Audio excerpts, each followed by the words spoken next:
Yo, what is up, guys? It's Pedro here, and I'm here with another Washington Talk live stream for you guys. And Juan was going to come on, but he's not able to. So sorry about that, and sorry for being a little bit late. Having some trouble with the green screen, so sorry if it looks a little, fuzzy. What's up, Beef? Appreciate you coming through. What's up, Gus Bus? Yeah, we're going to talk.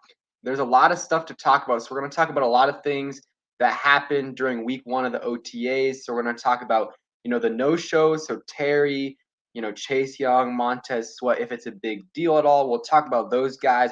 We'll talk about some of the things, to take away from week one of OTAs. Not too much, just because there was only one day where the media was there, but we'll talk about that. Some guys that were healthy, some guys that were not.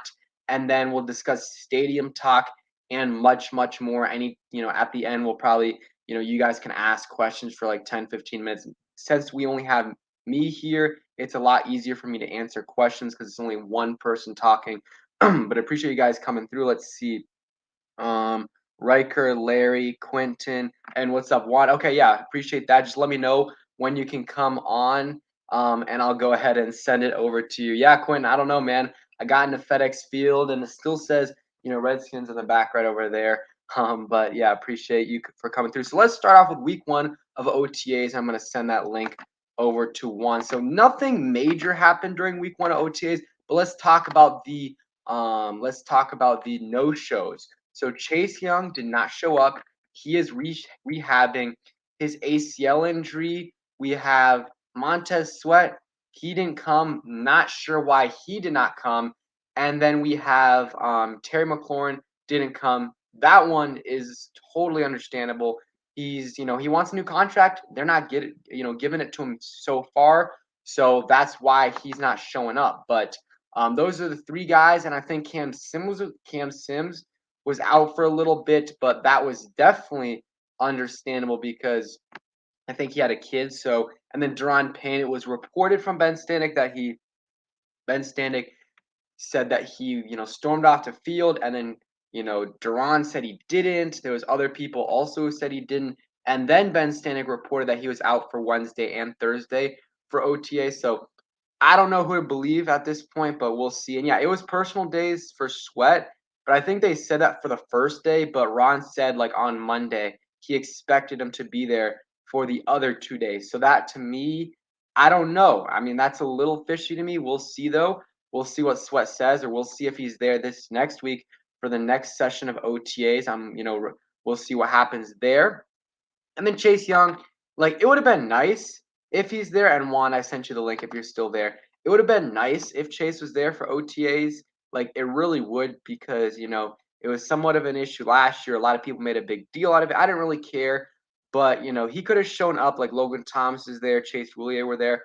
But if he really feels like he needs to be in Denver to rehab, and that's the right place for him, and flying out for a day would disturb that, then you know what? That is fine, because he is still rehabbing, and that's the most important thing for him to be healthy for training camp and for the start of the season. So if traveling here for a couple of days, if that makes it worse, then I don't know. I mean, then that's fine. So he has a bit of an excuse. I don't know what's up with Sweat. We'll see what happens, but he didn't show up last year for parts of it. So I don't know. We'll see if he, ends up showing up. And then Terry, not a big deal at all in terms of him not showing up. I mean, Chase or Terry McLaurin, he wants a new contract. He's getting paid like $2-3 million this year when, guys that are close to his level are getting paid $22-25 million. So like if I were him, I would do the same thing. It's voluntary. So like why would you show up? And even though it's like a 1% chance, why would you risk getting hurt? So that is a smart business decision for him. And he's waiting until he needs to be on the field to be on the field or until he gets a contract. So let's hope this contract gets done soon. I'm getting a little worried, but like I won't really get worried until we get into training camp. If we're in training camp and Terry hasn't gotten a deal, that's when I start to get a little bit concerned. Yeah, I mean I kind of agree with you, Gus. Like I mean, it's kind of I don't know. Not a lot of second-year players skip OTAs, and that's what he did last year as a third-year player. Now, I think this year he has much more of an excuse than last year, And I agree. EJ, he has a lot more of an excuse this year than he did last year because, he is rehabbing an ACL injury and he's been rehabbing it in Denver and Colorado, I believe Colorado, this whole off season. So, he's been doing it and he's continuing over there. But it would be nice if he could show up, right when the media is coming in. It's not that big of a deal. I think Sweat not being there is a bigger deal. We'll see if I think there was some reporting that he was there the previous week. So maybe something just came up and, he was out for longer than expected. Gus says, I understand if Terry's given low ball offers, but I don't think he'll sign any contract. It makes sense for him to ball up with once and then cash in. I mean, I don't know. It partially makes sense because here's the thing. If he does ball out this year, you're right. He's gonna get a bigger contract, but at the same time, like, does he want like he hasn't made like he's made obviously in terms of like normal people, he's made a lot of money, but in terms of like NFL, he's made like $4 or $5 million. So like if he tears his ACL or some freak injury or anything happens, then his, value is going to go way down. And maybe instead of right now where he can probably easily get $22 million a year, he's down to like 18, 17 mil. So I think for him, it's smart to get a deal done now versus, just risking it. Either way, he has some money and he should be fine. But, I understand why he wants to get a contract now versus waiting for the off season or next off season to get one because he doesn't want to risk anything happening to him. So I understand both sides. I just hope they can get a deal done soon because the price, guys, is going to continue to go up. And if he balls out, he's no doubt like if he balls out and they don't pay him until next off season, that's going to be minimum 25, maybe 27, maybe $28 million. And if you would have, given him like right when the season was over, if you offered him 22 mil a year, I bet you he would have accepted it. I bet you he would have. Now though, guys like Christian Kirk got 20 mil, DJ Moore got over 20 mil, AJ Brown got 25 mil. So like the market has gradually gotten up and up and up and up. And I don't think they've given him a serious offer. And them taking a long time to do that has increased his market value. So I mean, and the longer they wait, the longer it's going to happen. Because who still hasn't got a contract? Debo Samuel. And Debo, we'll see if he gets a contract. If he gets a contract and it's like 26, 27 mil, Terry's going to be like, well, DJ Moore or AJ Brown got 25. Debo Samuel got 27. I should be getting around those too. Yeah. So I mean, I would really try to get a deal done in the next few weeks. Like I would try to get it done significantly before training camp. Like I wouldn't wait until where they did it last year with Jonathan Allen, Jerron Payne, like right before, yeah, training camp. I would try to get it done, or not Jerron Payne, Jonathan Allen, Logan Thomas. And I think we got Juan on here. Let me go ahead and add him into it. Let's see. Hello? Yep, I can hear you. All right. What's up? Appreciate you coming on. Yeah. Appreciate you for having me. I'm sorry, man. I forgot that I had something to do. Totally. No, you're good. When do you have to leave? I don't know the exact time. I'm just waiting for say I'm ready to go. All right. Yeah, just let me know. But appreciate you coming on. So we had week 1 of OTAs. So like nothing major because really the media. I don't know if it was the same last year, but it felt like we got more OTA content last year. But they went to one media session last week. So any kind of takeaways from Terry, Chase, and Montez not being there, and your thoughts? Yeah, I understand why Monte or Chase Young wasn't there. They said he's rehabbing in Colorado right now. Totally get that. Not too worried about that. Although you would like for those guys to be there, just for the simple fact that they weren't there last year, and then you seen the kind of season that they both turned in. But I understand why Chase Young wasn't there. Montez Sweat not being there, they said it was personal reasons. So again, I'm not one to question no one's personal reasons. All I'm going to say is that I would like for those guys to be there, but I totally understand it. Again, it's off season. team activities or off-season training activities, wherever OTA stands for. So it's not that big of a deal. Terry McLaurin, on the other hand, we understand why he is at OTAs and totally respected. I have nothing against it. Terry deserves every penny that he's about to get, and it's no reason for him to even work out. He's because he doesn't want to risk it. So that's my quick thoughts on those three guys. Overall, I'm not too stressed out about it. It's OTAs at the end of the day. It's nothing serious. And yeah, definitely, I believe it does feel like we got more OTAs content um last year. You know what I'm saying? I don't know what happened this year. I thought it was just me though, where I didn't really see. Tried to go through all the guys like that we normally go to, like Ben Standing, all those guys whose name isn't really too clean right now. But try to go through all those guys like John Conn, Ethan Cadeau, but I really couldn't find anything. So yeah. My quick thoughts on those three guys again. Not too stressed out about it. I totally understand why Chase isn't there rehabbing his ACL. Terry not practicing. I hate the word, and they're only doing it because for article clicks. But I hate how they're saying, "Oh, Terry McLaurin holding out." He's not holding out. It's OTAs. Let's obviously we would love for our players to be at OTAs, but let's not forget this thing is voluntary. It's not a big deal at all. So I kind of hate, and like I said, I understand why they're doing it because for the article clicks for their company, they're trying to draw more attention. More clicks, more attention equals more money. So I get why they titling it that way, but I just don't like how they're doing it, man, because he's not holding out. Yeah, once it gets to mini camp and training camp, if he's not there, that's when it starts to become a holdout. But at the moment, I think he's going to be there. We'll see. But it doesn't make sense for him to be there right now because, like, even though it's a very small chance, if he does, the ACLs and the Achilles, like sometimes it's just a random, like you saw, like Odell in the Super Bowl. Like it was just like I think he just ran like a slant route, and his knee just went awkward. It was just awkward, twist, and he tore his ACL. Like, and that is the same. Like they do that in training in OTAs. So like it's a small, very, very, very small chance that's gonna happen. But like, why be there when the risk is that you lose out on a season and you lose a bunch of money in terms of like a long-term contract. The reward is you get a tiny bit better chemistry with your QB. Like the risk definitely outweighs the reward. So I totally understand why Terry's not there.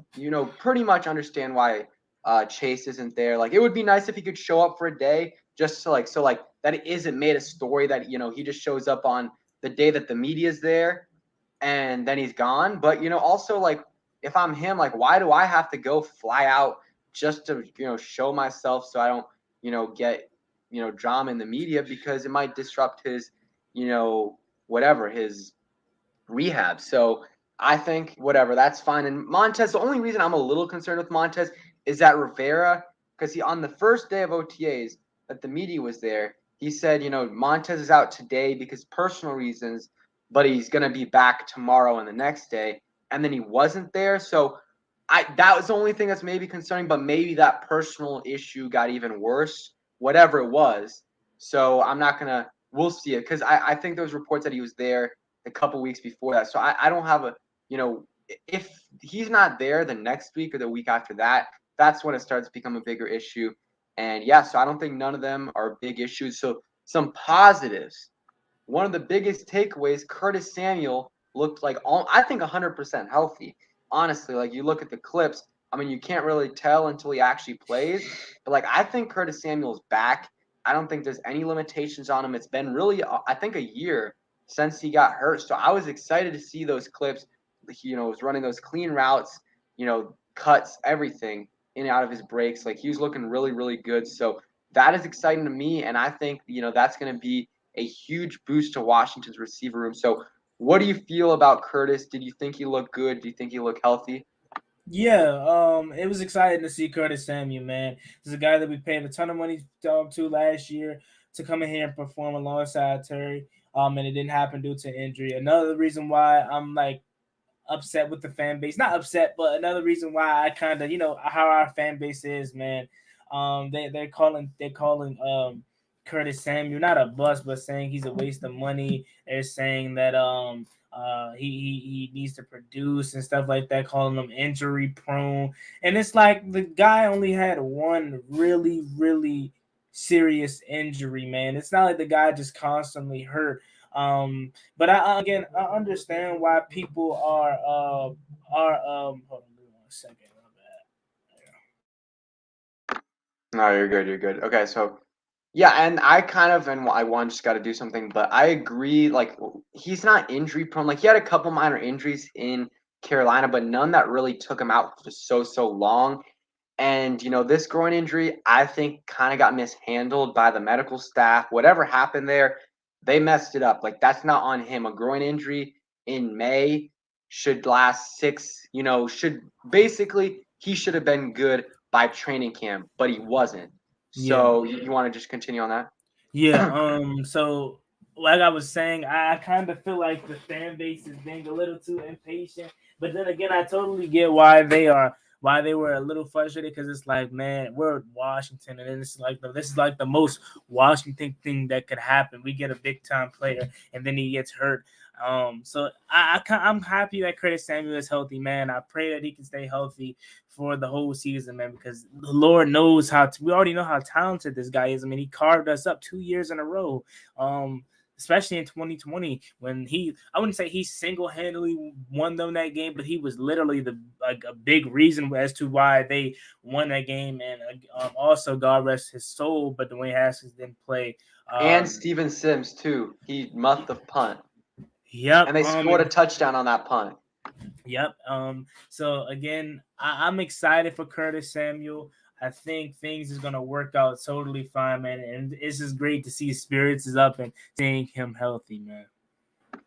Man, I'm excited for this receiving core. Like I pray that these guys stay. Now it's good that we got Jahan, because we have insurance, because we have 3 legit receivers. If Jahan turns out to what we think he can, at least like his floor be, we have 3 legit receivers, probably number 2 receivers in this league. And and if one of those guys goes down, Jahan or Curtis, we still have a solid receiver. Before, like last year, we have Terry, who's amazing, and then Curtis. But then Curtis gets hurt. We got a bunch of bums. No offense. Besides Cam Sims. Cam Sims is good, but he's a rotational receiver. Like, you don't want Cam Sims as your number 2. And the problem was, they didn't even even when we had all these injuries, for some reason, Scott Turner was not playing Cam Sims. Like, Cam Sims was barely getting any PT. So I don't know, but I'm excited what this receiving core is going to look like, because you got Terry, then you got Curtis, who I was so excited to see what he could do, because you look at his production. Every single year, his receiving yards went up and his rushing yards went up every single year of his career. And I don't think his rushing yards were going to go up this year, or this past year. But I was really thinking he was going to have a really good year, 800 plus yards, and got hurt. So hopefully this year he can be in that 700 to 1,000 range, and that is solid for us. And then you pair that with Jahan and Terry, and then maybe even Diami takes a second-year jump.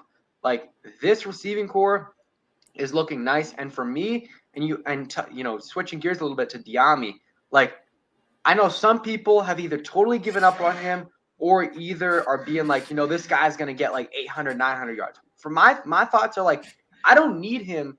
I'm not on either of those spectrums. I think I kind of want him to take a little bit of a jump. Instead of being a 200, go 500 plus. If you can get us 500 yards in your second year, that is a big jump from your second year, especially being this year is going to be the 4th or 5th option on the team. If you can get 500, that is a really good season. And then in your third year, that's when you take the big jump. So kind of thoughts on, finishing up those Curtis thoughts and then the other receivers. Yeah, so again, I'm excited for Curtis Samuel, man. He's finally healthy and he looks excited to get out there and get after it. The other thoughts on the other receivers, Diami Brown, I'm expecting a solid year from him in year 2, man. I feel like he's gonna be more comfortable. And again, he showed minimum flashes last year, but his head was spinning. It was too fast for him, and he's a rookie. It happens. Had to learn the game. Everyone develops at a different rate. Some guys like Terry McLaurin gets it right away. Guys like Diami have to learn. So that's nothing wrong with that. So Deyami, I'm expecting a solid year from him in year 2, like 400, 500 yards, maybe even 600. Jahan Dotson, I'm expecting him to come in here and perform week 1. Why? Because he is a senior at Penn State. He's performed well with terrible quarterbacks at Penn State. So I'm expecting him to come in here and perform right away. Why? Again, with those 2 points, and also on the point that he is our first round draft pick. And then Cam Sims and all those other guys, I'm expecting Cam Sims to, have a really, really good year, man. I said this last year when Taylor Heineke was the quarterback, or was it? I think I said this when Ryan Fitzpatrick was supposed to be the quarterback. But every year, I always say I think Cam Sims is going to have a breakout year, man. And a breakout year for him is like 500, 600, 400 yards, because he's really good in my opinion, man. He's not like a wide receiver 1, 2, 3. He's a 4. But like he is really solid, man, and he hasn't really gotten a chance to really show what he can do. 1, because they don't play him enough, and 2, the quarterback situation has been really bad here. But now we're having Carson Wentz here, and Cam Sims was the guy that called him first when he got here and was like, man, give me the ball, throw me the ball. We'll see how that works out for him. But I'm excited for this whole receiving core. This is the first time in my life as a Washington fan that I'm having expectations and that this is the best offense that on paper that I've seen since probably 2016. And even still, the weapons is way better than what we had in 2016. Yeah, and I mean, we'll get into some of these comments as well, but like this receiving core is our best receiving core on paper, at least, since like Deshaun, Pierre, and then Jamison Crowder. Like that was a really solid receiving core, and I think they had a year where they each got 1,000, I think, or something close to that. Like they had some really good years for us, and then I think I saw this stat. I might have been talking to you. We haven't had our second receiver hasn't had over 500 yards since 2017. I think that was a stat. Like, were you on when I said that? Like, I think that was me. I'm not sure yeah, I though. think I so. think that was me. But like that is so pathetic. Like, and that's not counting any running backs or tight ends because like Jordan Reed got over 500. JD made, I think he got over 500 as well. But receivers, like you haven't had a good number 2 or 3 in so long, and it's just really crazy. But yeah, I mean, I see a bunch of comments talking about this might be the best offense since the '99 offense with Brad Johnson and Steven Davis.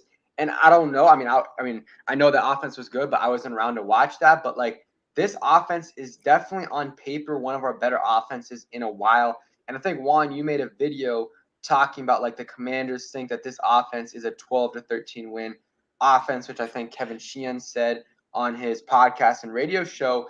And I mean, I don't know. I don't know if they're that good. They can be that good if Carson Wentz is 2019 Carson Wentz, like not even 2017. Let's talk about 2019 Wentz, where he was a top 10 quarterback still. That's what we need him to do because the pieces are in place. Like this offensive line might not be an elite offensive line, but I think it's a very solid offensive line. Like it's an above average to top 10 offensive line. You got a very solid running back room, like definitely above average, probably in that top 10 range if Gibson looks good. And then you look at the tight end room. If Logan's healthy, it's a good room. And then the receivers on paper, it's a solid room. So they definitely got a solid, offense on paper. Let's see. I saw a comment. Y'all want a number 1 receiver with 2 wide receiver 2s and 2 wide receiver 3s, or just wait?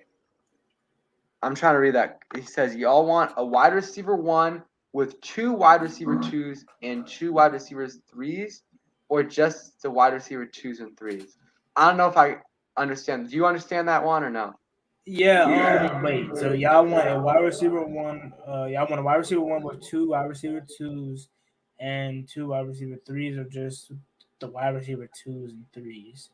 Yeah, I don't understand that, man. I don't understand. Just rephrase it. Maybe we can get it. Yeah, Cade and I agree. It's all on Carson because if Carson plays well, we don't even need Carson to play amazing.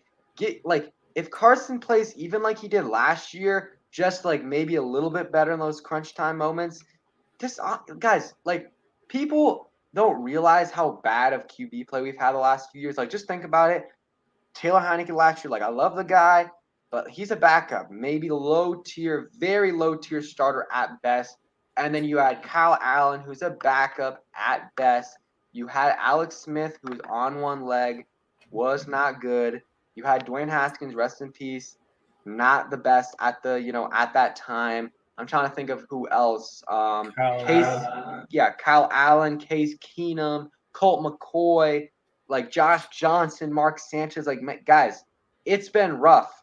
Carson Wentz is no doubt the best QB we've had since Kirk Cousins. And man, the disrespect that Carson Wentz gets is insane. Like people are legit acting like he's a bottom 5 QB in the league. Like I saw this guy tweet out like, where do you guys think that Daniel Jones ranks up in the NFC East in terms of quarterbacks? And then he lists the quarterbacks. I think he listed Dak, Daniel Jones, Jalen Hurts, and then Carson Wentz. And he's like, I think that's the order. I'm like, are you kidding me? There's no way I would ever take, at least for this season, take Daniel Jones over Carson Wentz, even Jalen Hurts. Like, guys, Jalen Hurts has been getting gassed up like he's like a solid QB, and maybe he can be, but like, and I know everything isn't stats, but you look at his stats last year, he had 16 touchdown passes and 9 interceptions. Like, that is not great numbers. And I know he did things with his legs as well, and he missed a couple games, but like, Jalen Hurts is not better than Carson Wentz, in my opinion. I would put Carson Wentz over Jalen Hurts for this year. Again, maybe in a year or two, Jalen Hurts will take another jump. Because again, this past year was his second year, really his first year starting. So I understand if you would take Hurts over Wentz over the next 4 years, but I think Carson is better than Hurts right now. And I think like I would even take like average to below average QB play from Wentz because we've had god awful QB play. Like we've had the worst QB play in terms of QBR in the last few years. So your thoughts on like what Wentz needs to do and kind of the disrespect that he gets around the league? Yeah, so again, going back to the trade, I wasn't too thrilled about it. I wasn't happy that we got Wentz. I wasn't sad that we got Wentz. The only thing I knew was that it was an upgrade over Taylor Heinicke. When I did my video yesterday where I said what version of Carson Wentz does the Washington Commanders need to be successful, go check that video out if you haven't already. That video gave me a clear, like what you just said. People act like as if Carson Wentz is just terrible, man. And this gave me a refresher actually doing that video, man. He's still very good. Like in 16, he threw for 3,000 yards. His rookie year threw for 3,700 yards. 2017, the MVP year, 3,296 yards and 33 touchdowns and 7 interceptions. 18, he threw for 3,021 touchdowns and 7 interceptions. 19, he threw for 4,000 yards, went 27 and 7, and that's with the terrible receiving core. 2020 was the only year that was really bad, and even still, he threw for 16 touchdowns and 2,000 yards and stuff like that. But you guys know how that season went for Wentz. So I really think. And yeah, what I was about to say, Wentz had one bad year, guy. I mean, if you count his rookie year, sure, but like we're not going to count his rookie year. Your page, I gotta go. Oh yeah, no problem. Appreciate you coming on. Make sure you guys go ahead and sub up to Juan. Appreciate you coming through. All right, thank you, man. Yeah, no problem. So appreciate Juan coming through. But yeah, we're talking about Carson Wentz. Like people act like he's one of the worst QBs in the league, guys. He is not one of the worst QBs in the league. He's a sometimes above average QB, a lot of times an average QB, and sometimes a below average QB. Like in terms of like not game to game or season to season, and then game to game. Like there's some games where he's playing at a very, very high level.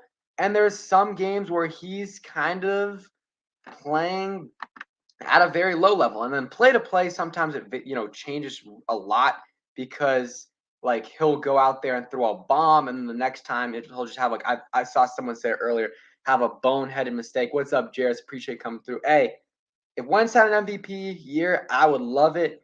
I don't even need him to be an MVP. Just give me a little bit better a version he had last year, just not, just be a little bit better in crunch time.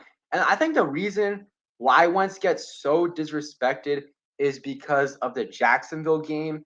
I think if that didn't happen, I think a lot more of people would like him a lot more than they do now in terms of like where he ranks amongst quarterbacks. Like if he had a good game then and they made the QB and maybe or they made the playoffs and maybe even won one, I don't think people would have the same opinion they have on him now. And also, people don't realize like Wentz wasn't the only one who wet the bed in that last game. Jonathan Taylor wasn't doing that much, and I know he carried them all season, but he wasn't doing much that game. Offensive line wasn't great. The defense was not good, and I think I saw something where like they were one of the worst defenses in the NFL in the second half of games. So like it wasn't all Carson guys, and we'll see this year. We'll see what actually happens. If I had to rank the QBs in the NFC East, I would go Dak Prescott, pretty solid gap, Carson Wentz, then Jalen Hurts, then Daniel Jones. Like, I think that Carson Wentz is the second best QB in the NFC East, and that's not saying much, but some people think he's the worst, and that's just not true at the moment. Like, I'm not taking Daniel Jones or Jalen Hurts over Carson Wentz. Never. I would never do that. And I just think that it's crazy that some of these analysts are putting Daniel Jones over Carson Wentz. Yeah, he was top 10 in QBR this past season. I'm not a big fan of QBR. Like there's some games where I'm like, man, like last year, there were some games where I was like, man, Heineke played pretty well today. And then you would have like a 25 QBR. And there's sometimes where I think he did not play well at all and he has like a 45, 50. So like I don't like QBR systems. Like even with other players in the past, it wasn't just Heineke. But yeah, what's up, Billy? Appreciate you coming through. So Gus says, would you rather be one, a top 10 team in rushing, two top 10 in QB passing yards for Wentz, or three top 10 in points allowed for defense? So I'll go. That's tough because if you go on option three, that means you're guaranteed top 10 in points per game, which is good. The other two options are kind of like I'll go with option three just because it guarantees you that you're top 10 in, your defense is top 10 in points per game. The other two are kind of your top 10 in rushing or top 10 in passing. So I'll take option number three there. Yeah, he had better stats last year than Carr and Derek Carr and Ryan Tannehill. So yeah, I mean, we'll see, guys. I just think that, and I'm not calling Carson Wentz a top 10 QB because I don't think he is. I don't even know if he's a top 15 QB, but like I think he is in that 18 to 22, 23 range, and I will take that any day of the week over what we've had. And I think you look at 2019 Wentz, that's a top 10 QB in the league. Give me that version. Like I think if Carson Wentz was there in Indy for another year, I think he would have been better than he was last year. And hopefully, let's hope he can get what Carson Wentz last year for Indy, maybe a little bit better, and then he can build on that in his second year with Washington. So I'm nervous. I'm gonna be nervous with Wentz this year, but I'm also excited to see what he can do. Brush the Force says, would you rather have our offense or the Saints? I'd much rather have our offense than the Saints. The Saints, you look at the running backs, they have Alvin Kamara, who is a beast. But again, you got to think he's on a big, big contract, but I'll still take him. Receivers, Michael Thomas, who really hasn't played in like 2.5 years, who was good, but like been injury, has had like some, locker room issues, or like he's had some issues with the Saints. And then he just hasn't played in 2.5 years. They got Chris Olave in the first. We'll see how he plays out. The rest of the receiving core, they got Callaway, who's Like, they don't have a good receiving core at all. Offensive line, they got Ramczyk, but they lost Teron Armstead, who was an all-pro, I think, or a pro bowler. So, like, the offensive line is okay. And then their running backs, Kamara's a beast. And then their tight end, I don't know. I'd rather have our offense, though. I much rather have our offense. I think Wentz is probably better than Winston. I think they're comparable. I like Winston a lot though. But yeah,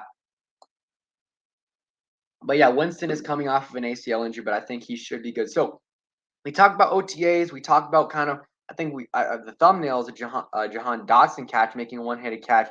I'm excited for this man. I'm also excited. Curtis Samuel's looking good. He's looking healthy. Because if he can play for us, like I'm gonna make a video later this offseason. Like he is the X factor for this team, like for this offense.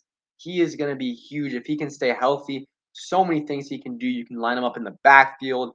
That's a different look that you can give the defense where they're not going to know what to expect. It gives you more, possibilities in terms of your plays. He can line up every position basically on the offense, except for obviously offensive line or tight end. But he can line up in the slot, on the outside, can do short pass. He can help you in the short passing game. In terms of screens, slants, intermediate passing game, deep passing game as well. Like everything he can do, not necessarily an elite level, but he can do it at a solid level.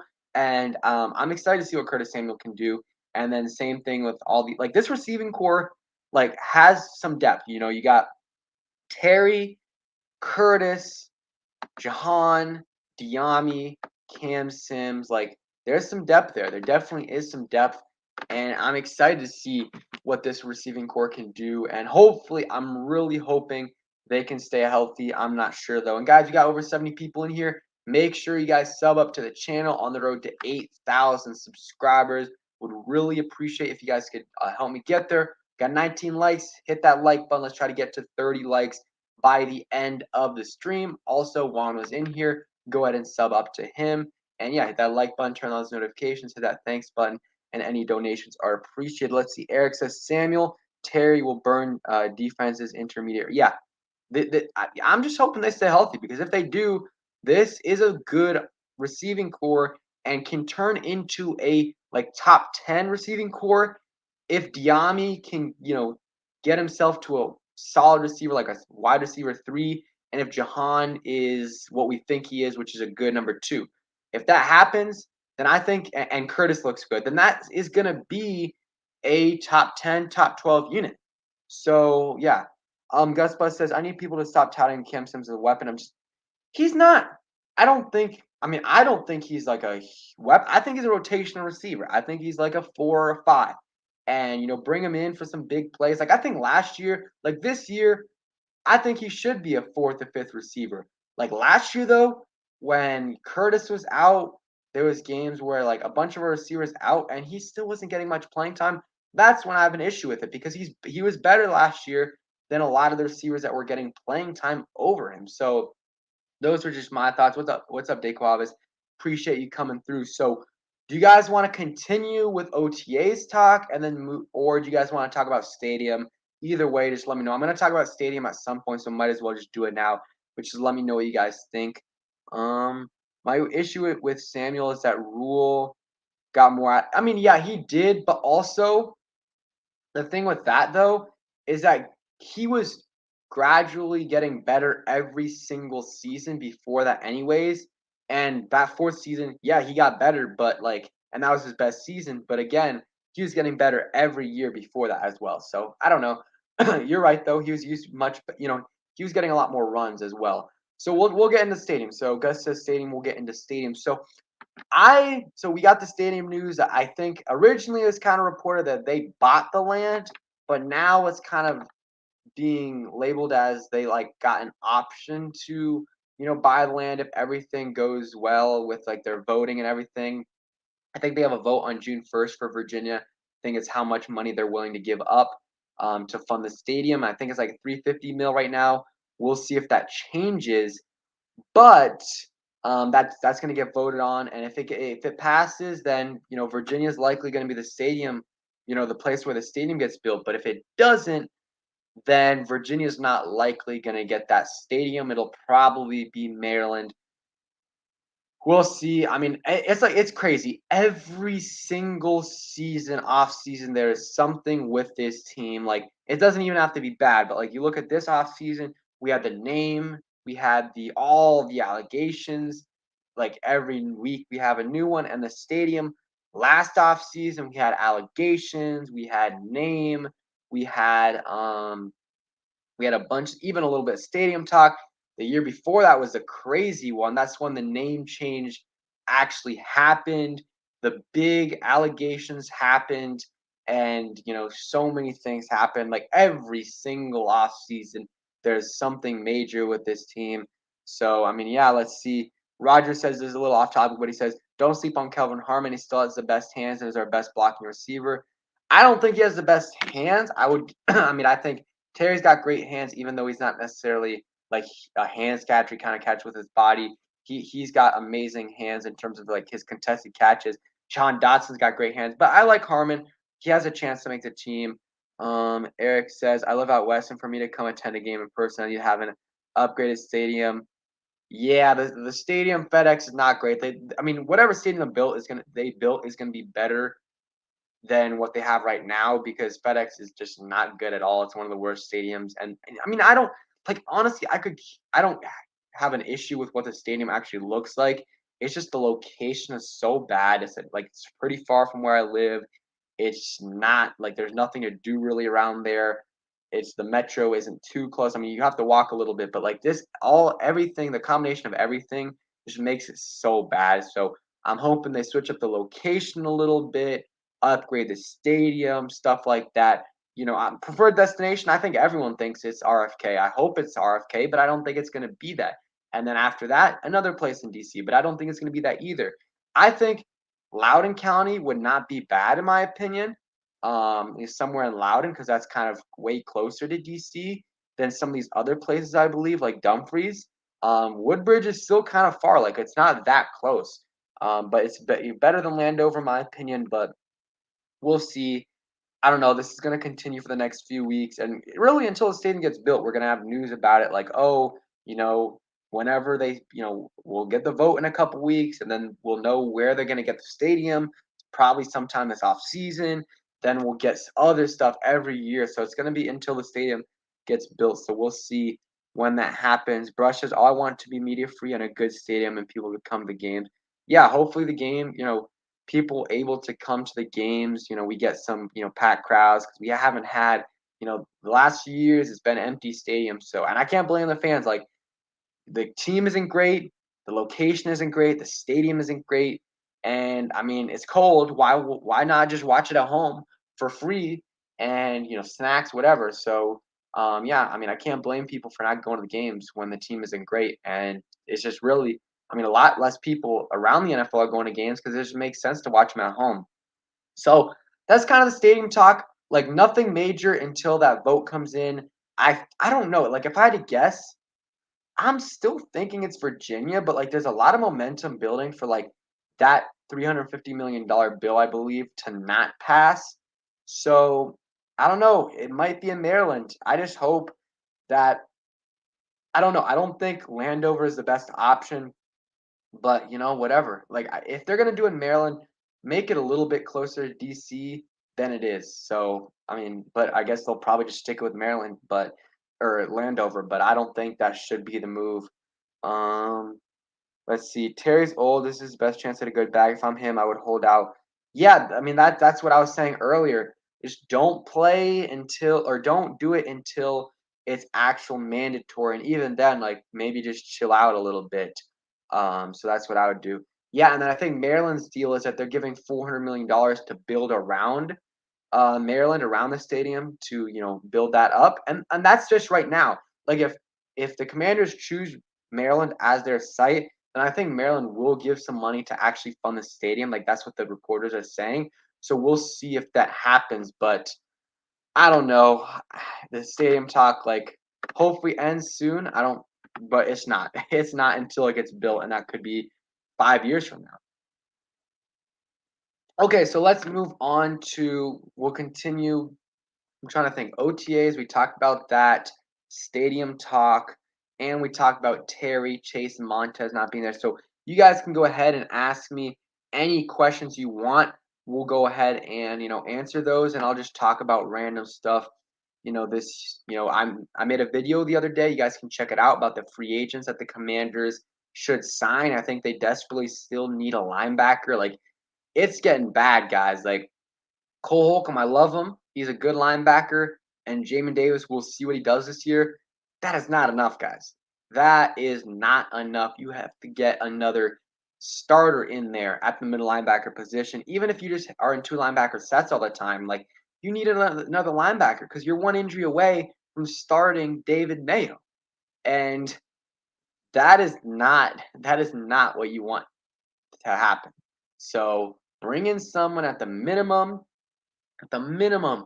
get someone like AJ Klein there, who is a solid linebacker who has started in the past, significantly better than David Mayo. He is a lot better than David Mayo. So do something like that. I would much rather have that than what we have now because David Mayo is a backup at best. Suro Zone, appreciate you coming through. He says, "Bro, I never get to catch you live. Let's go HTTR, HTTC. Appreciate that." And yeah, whenever I'm responding to comments, I'm always like, do I comment HTTR or HTTC? So that's a good one. Comment both of those. And yeah, Gus Bus, I agree. Alexander Johnson would be a solid option for sure. Before the free agency started, he's my number one target, and he's still there. So I think I saw a rumor that there might have been some like off the field issue with him.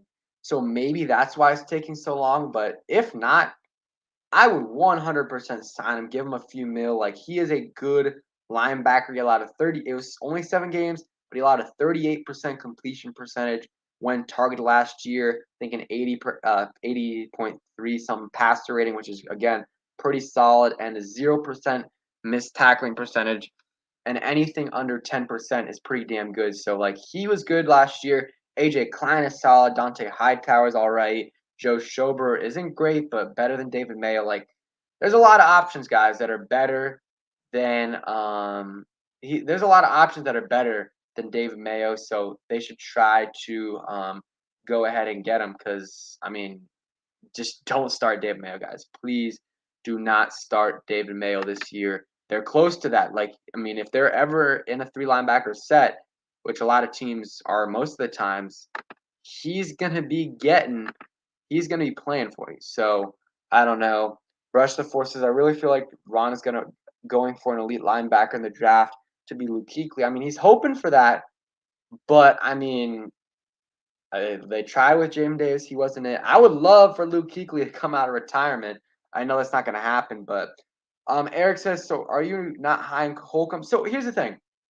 I've been saying for a while, like Holcomb is my guy. Like I said, he was going to break out last year. I don't know if he did, but he was solid for us. I think Cole Holcomb is a better outside guy than a Mike. He played Mike last year. He was okay at it. Sometimes not great. He was a better outside guy. So ideally, I would rather have Holcomb as an outside guy and someone else as a Mike. But they a lot of times just play in 2 linebacker sets, so like they don't even really have a true Mike. So if that's the case, then you have Cole and Jamin. That it's fine. I like Cole, and I like the possibilities of Jamin, but like we can't bank on Jamin Davis being a star in his second year, even being a good linebacker. Like I'm just hoping for average linebacker play from Jamin Davis in his second year because you know he was not good last year. So even though he's playing out of position, he was not good. So if he can be average, that's the thing. Like people sometimes have unreasonable expectations with these players who were like terrible one year and they expect them, especially with rookies, they expect them to be amazing in their second year. I've been comping them like in terms of like what I want to see from them in terms of Diami and Jamin. Like I don't need these guys to be stars in their second years or even good players.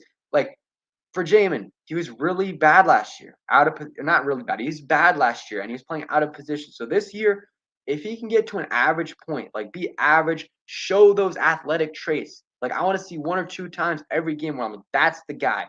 That is the guy we drafted at 19. Last year, I only saw that a couple of times, like that 1 4th and 1 or 4th and 2 play in the Bills game, and a couple other plays.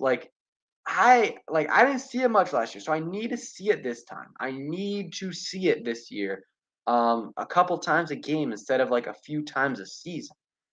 So yeah, we'll see. And then Diami, I talked about it earlier when Juan was on. Just give me a jump. So from 200 to maybe 400 to 600, like in that range. If he can go from anywhere from 400 to 600, that is a successful season for Diami. And then in that third year, that's when he can probably take the jump. Like these guys are raw, especially Jamin Davis. Gus Bus says, or actually, let me go back and then I'll answer this. Suro Zone says, I think Ron avoids some free agents strictly based off not being culture fits. I get it, but it's inevitable. Sorry, to miss out on some talent. Yeah, I mean, I think that if a guy's talented, get him on my team unless it's like crazy bad like culture or like character. Get me on his team. I like you are a coach, you're a guy, like you should be able to deal with it. And I think a lot of it though is like he doesn't want to lose these comp picks this season. So, but yeah, I kind of agree with you. Like someone like Earl Thomas, I don't want him on my team. Like he's a locker room cancer. He's so many things off the field. But like there's some guys like that I would be fine bringing in. Gus Bus says, "What do you think of Sheehan's take that James Bradbury would have been the best corner on our team?" I don't know. I mean, I think Bradbury last year was like I think Fuller last year was probably better than Bradbury was last year. Like I think Bradbury, like Fuller did not have a good year last year early on, but once he went back to the outside, he was very good. I'm trying to see his PFF grade. Like and again, I don't go off of PFF for everything, but just as a reference point, Kendall Fuller, PFF his grade PFF grade was an 81.5, which is very very high. You look at anything above 70 is pretty good for PFFs. So James Bradbury last year, definitely don't think it was 81.5. It was a 62.8. So I mean, I think they're pretty even. Because the year before James Bradbury was very good. Kendall Fuller was still good. I would probably take honestly maybe take Fuller over James Bradbury. I mean they're probably around the same player. William Jackson it's tough. Last year, I would take Bradbury over Jackson. Jackson was not good for us. I mean, he was getting beat sometimes, and he had a penalty every single game. But Jackson, his best couple years, like he was very good. So I think they're kind of comparable to Bradbury. So yeah, that's my thoughts. Let's see. Roger Smith says Khalid Hudson should be the Buffalo position. I mean, maybe. I mean, he might be a little small. We'll see. But I don't know. I mean, I like Khalid Hudson. Like, I thought he was going to take a big jump in his second year, but he got hurt, had some issues. But we'll see. We'll see what Khalid Hudson can do because he's definitely intriguing for sure. Um, let's see. I don't know. I mean, Cole could play Mike, but I mean, we talked about it earlier. He's better suited for the outside. But if they don't make any moves, then he will be their Mike when they play on those three linebacker sets. Yeah, Bradbury was used correctly. The thing is, though, last year when we played, like everyone played better last year in zone than man, and we are kind of playing more man because of William Jackson. When we switched more to zone, the defense was playing better. So, what are my expectations for William Jackson? Well, he's got to be better than he was last year. Like he doesn't have to be a star again with these guys. Like just be a good cornerback in this league. Kind of what he did his last couple years in Cincinnati. That's what we need for him. Like just limit the penalties. Like those penalties last year. He had so many penalties. Like he had a fake couple face masks, I think, a bunch of pass interferences. Like gotta be better with that.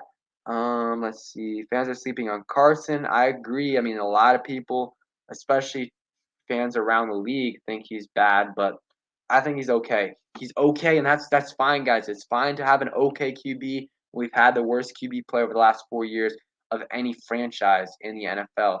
So Eric says, good question. Who do you think is going to be the Buffalo nickel? So, I mean, it could be Percy Butler, could be Khalid Hudson, like you said. It could be, let's say they bring back Landon Collins. It could be Landon Collins. If they bring back, I mean, there's a lot of different options. Sometimes Cameron Curl could play there. Like, there's definitely a lot of options for them. Like, they have a couple of rookie, Derek Forrest. If he develops into a guy they like, maybe he could do it. They have some options there. We'll see what they do. But if they bring back Landon Collins, that'll probably be his role. Cam Curl can play it as well. They've got a bunch of different options. Yeah, Bears are not better than us. Maybe they'll beat us, like because any given Sunday. But the Bears are not a better football team than us. Like a lot of people give like Justin Fields a pass last year because like he's on the Bears, but he didn't have a great year. Like he was not good last year. I understand it. He's a rookie, but people are still acting like he was good last year.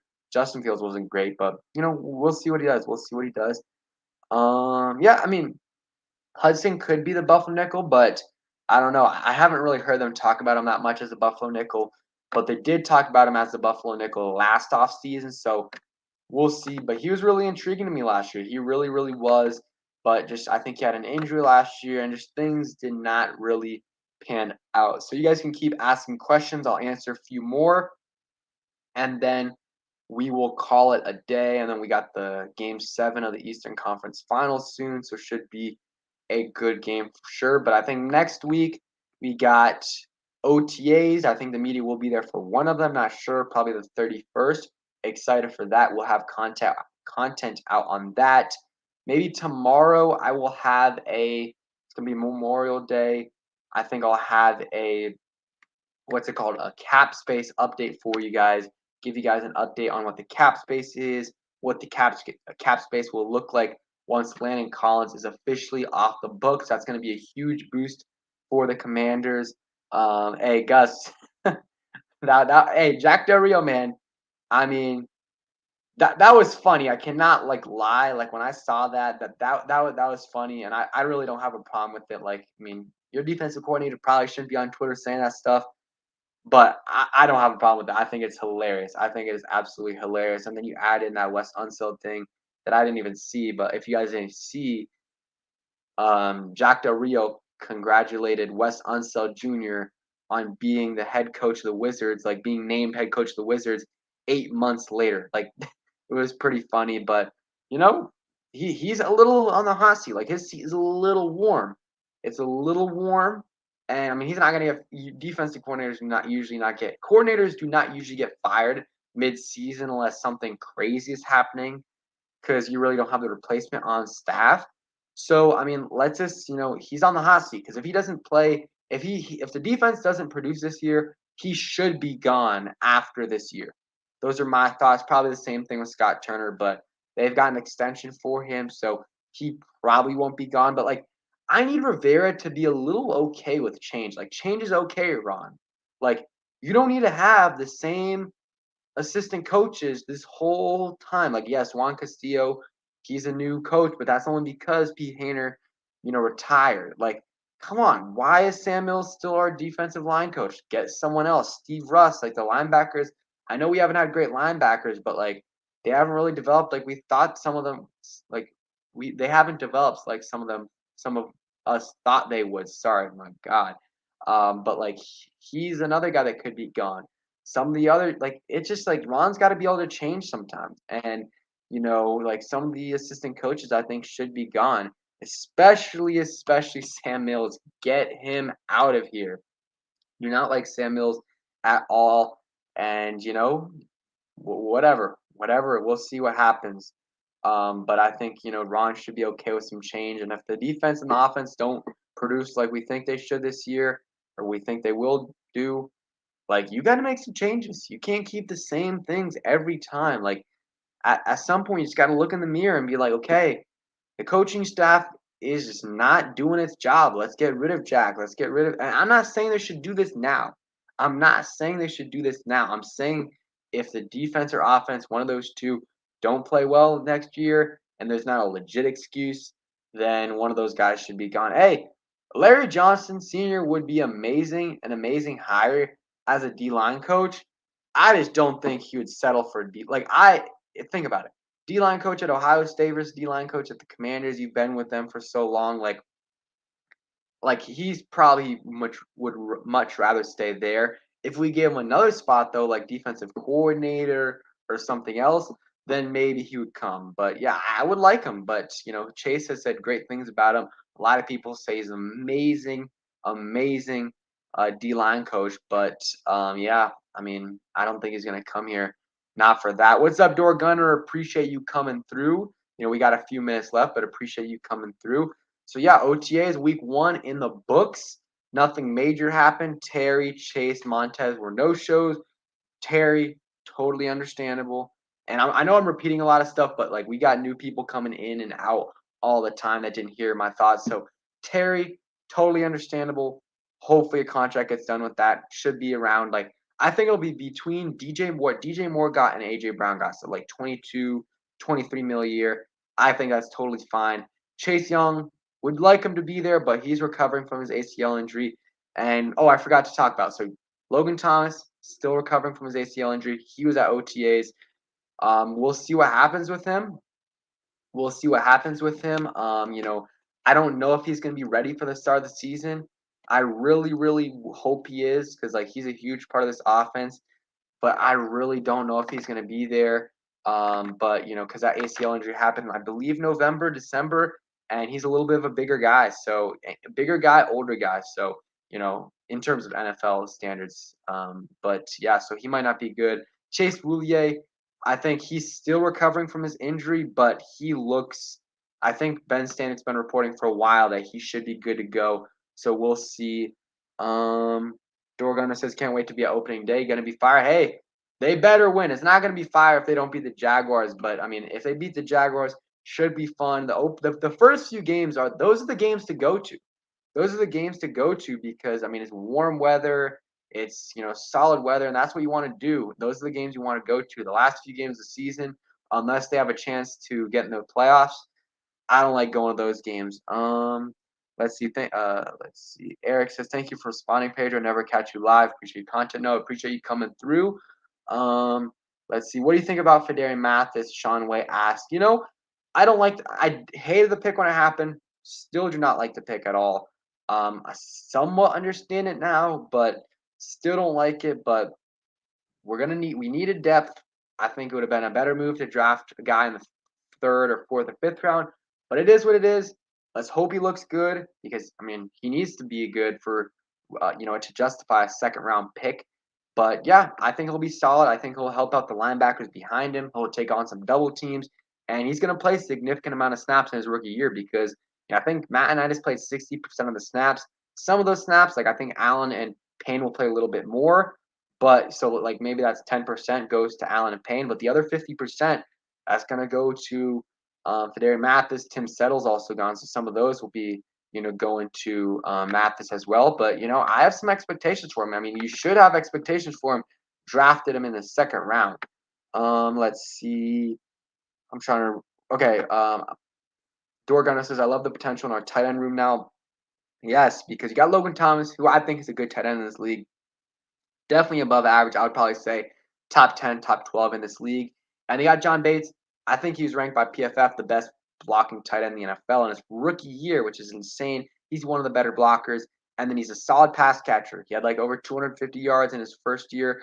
Let's see what he can, and he didn't really get targeted that much. And that was all like in the second half of the year. So let's see what he can do, in his second year as a pass catcher. Because we already know what he can do as a blocker. Cole Turner is kind of the opposite. He's a good pass catcher, not a great blocker. So we'll see what he can do in his rookie year. Big target for Carson. I'm excited to see what he can do. Math is all technique. Gus Bus says, "You think any chance Commanders can fast track the stadium, so it can become a host for the World Cup?" I don't think so. 2020 and 2026. Maybe, but I think they're trying for 2027. I'm not sure though. Travis says, "How did Sam Howell look?" Really nothing. The thing is, the media only went for 1 day, so there's not too much out on them. Sorry about that. There's not too much out on them, but so nothing really out on Sam Howell. No highlights. We'll see what he does. I mean, I think if you go check out my video, I did a video recapping day one of the OTAs, but also made a separate video with highlights from the first week. I think there's a couple Sam Howell clips in there if you want to check that out, but not much on him. Let's see. We'll be at the opener and the last against Dallas. Yes, and those are the ones to go to unless we're like 6-9 at that point against Dallas. Roger says we can get massive big plays off play action, wide open tight ends and receivers. Yeah, Turner has the pieces he wants. He has to put it together because Turner's gotten some excuses. He's gotten some excuses because of his QB play, but like now with a solid QB, he has to ball out or he has to call some good plays. If you were to trade for one person, who would it be? At this point, I don't know. I mean, obviously, if I could get I would have tried to get Russell Wilson or whatever, but like realistically, I would try to get a linebacker. Like I'm not sure. trying to think of the names. Roquan Smith, I think he's in some trouble. I think that's what was reported off the field. But like I would try to get a linebacker. That's what I would do. Does Landon Collins' contract have anything to do with this year's cap? Yes. So I'm gonna make a video about it tomorrow, more into detail. But releasing him didn't clear any cap space yet, but after June 1st, it will clear up a lot of cap space. I think it's over 10 mil. I'll talk about it more in depth though in tomorrow's video. Travis says, is he taller than Taylor? I think so not Fedarian Mathis. Taylor Heineke, I think, is listed at 6'1", but I think he's more like 5'10", 5'11". Like that's what he said. Sam Howell's like 6'1", so Sam Howell's definitely taller than him. Let's see. Cole will be the next Gronk. I hope, but we'll see. I don't get too excited about how guys look in OTAs. Yeah, I mean, as long as they're looking all right, it's fine for me. Travis says, "Hey, I got this team going 11-6." I mean, hey, if they go 11-6, I'll be happy. I kind of got them at 9-8, 10-6, so kind of in that range. We'll see but if Carson Wentz plays well, this team definitely can win double-digit games for sure. So you guys give me like one or two more questions and I'll call it a day. But appreciate everyone for coming through. Got over 60 people in here. Hit that like button, turn on those notifications so you never miss a video. Of course, subscribe to the channel. Hit that thanks button. Any donations are appreciated. And also sub up to Juan, who was in here earlier but had to leave. Let's see. Yep, it's gonna be June 1st cuts. Landon Collins is a June 1st cut, post June 1st cut. We'll see if there are any other June 1st cuts. What's up, Prime Edits? Appreciate you coming through. Travis says, is Cole Holcomb going to be the middle linebacker? So a lot of the times they play two linebacker sets, so like they don't need a middle linebacker. But right now, if they do play on a three linebacker set, he's going to be their middle linebacker. Prime Edit says, what do you think Jahan Dotson would do this season? I mean, it's gonna be his rookie year. I'm expecting like 650 to 800 from him. Like, I think those are reasonable expectations for Jahan Dotson in his rookie year. Not expecting him to be a star, but like a lot of people think he's an one of the most NFL ready receivers. So, hopefully he can do that. 650, 800, in my opinion, would be successful with like 5+ touchdowns. Appreciate you coming through. Haven't seen you in the chat, so if you're new, go ahead and subscribe. Would really appreciate it. Red Wings, appreciate you for coming through. Says, will Logan's health cap the offense through the beginning of the season? I mean, it definitely will hurt them a little bit, but we'll see if he's healthy because, I mean, he could be back for the start of the season. We'll see, though. I think he'll probably be out for the first few weeks of the season. And, yeah, that'll definitely hurt them for sure. Do you think Washington will still sign some free? Yes, I think they'll sign. I still think they'll sign some guys. A linebacker for sure. Maybe someone like AJ Klein. Like that's a guy I think they could sign. Maybe I would love Alexander Johnson or Dante Hightower, Quan Alexander, Landon Collins, any of those guys. But I doubt they sign any of those guys besides maybe Landon Collins. Yeah, Logan will definitely probably start off on the pup list in training camp. We'll see if he gets off of that by the start of the season. That's the big question. I think Chase Young, though, will be ready for the start of the season. Some people don't think so. Look, it's weird. Like the media, and I love some of them. Like they give us so much content. Like JP Finley like them sometimes, but sometimes they can get a little bit. I don't know. It's just weird because like they'll be upset when like guys like Dwayne Haskins or even Chase Young last year or the year before were uploading so many off-season workout videos. But then like I was listening to podcasts a couple weeks ago and JP Finley was talking about like, man, I don't think Chase Young is healthy because I don't think he's gonna be ready for the start of the season because he hasn't posted any videos on Instagram. I'm like, come on, man. Like it wasn't obviously those exact words. Like that's basically what he was saying. I'm like, dude, come on. He hasn't posted anything since like November. He's been like locked in on this rehab. He's trying to get back. And like some of these athletes, they can never win because if they post, then guys are like, man, focus on your work. And then if they don't post, then people are like, well, is he working? So yeah, it's a lose-lose situation like for Chase. But I think Chase will be ready. I think Chase will be ready for the start of the season. And yeah, let's hope he can ball out. Like, this is a big year for Chase Young. This is a huge, huge, huge year for Chase Young, and let's hope he can ball out this year because it's his third year. First year was good, second year wasn't so good, and he got the injury as well. So third year, let's hope he can ball out. Same thing for Montez. It's a big year for him as well. So I think we're gonna call it a day for the stream. I appreciate everyone for coming through. It was a great stream. Definitely saw some new faces in the live chat. Eric, appreciate you coming through. Same thing with Prime Edits. Saw some new faces. And then Gus, appreciate you coming through as always. Red Wings, Roger Smith, OG in the chat, and Travis Johnson, Door Gunner, all you guys for coming through. Really, really helps out the channel. So we're going to call it a day. Look out for a cap space video tomorrow, unless some news drops, and then I'll delay that video for a day or two. And appreciate everyone for coming through, Justin as well. Thanks for watching, guys. Hope you guys enjoyed. Subscribe if you guys are new, and peace.